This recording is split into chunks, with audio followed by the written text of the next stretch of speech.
Good afternoon, my name is Sean White, and this is my definition speech for Speech 100. I'm conducting my definitive speech over CM3 Marvin Shields.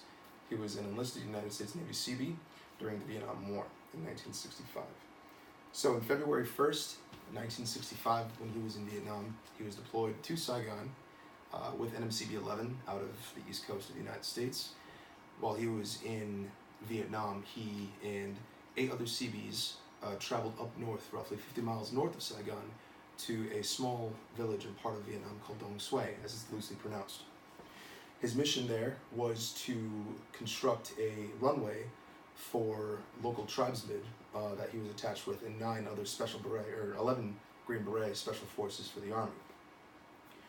So during around midnight, June 9th, when the camp and its reinforcements were incomplete, the entire camp came under attack between 1,500 to 2,000 Viet Cong soldiers.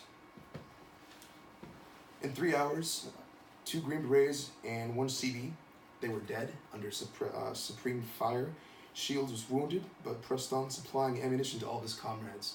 He was known as the happy-go-lucky guy, the Seabee that always could do, as the Seabee's motto is, always can do.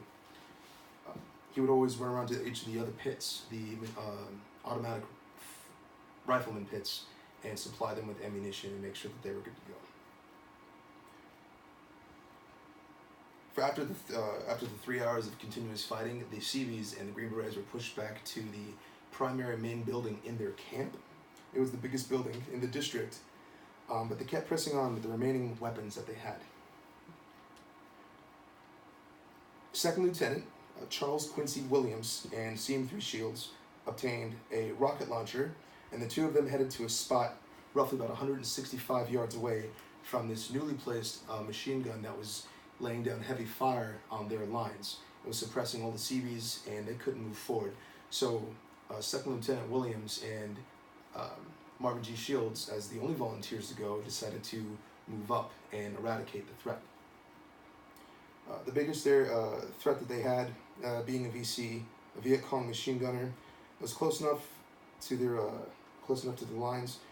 Williams and Shields solely took out the machine gun, but Shields was fatally wounded in the process. He received multiple wounds to the chest and 1 shot directly going through his face, but he could still talk and he was still functioning. He was still fighting, pressing on.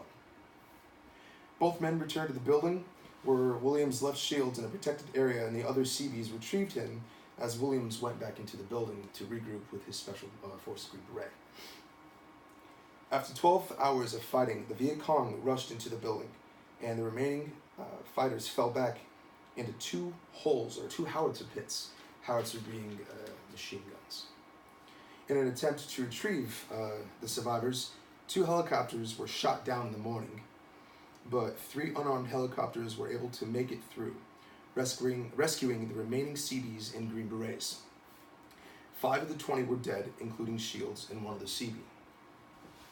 On June 23, 1966, Williams received the Medal of Honor from President Lyndon B. Johnson, and in September of 1966, Lyndon B. Johnson presented the Medal of Honor to Marvin Shields' widow. Posthumously, for his heroic efforts, being the only Seabee in history to ever receive the Medal of Honor.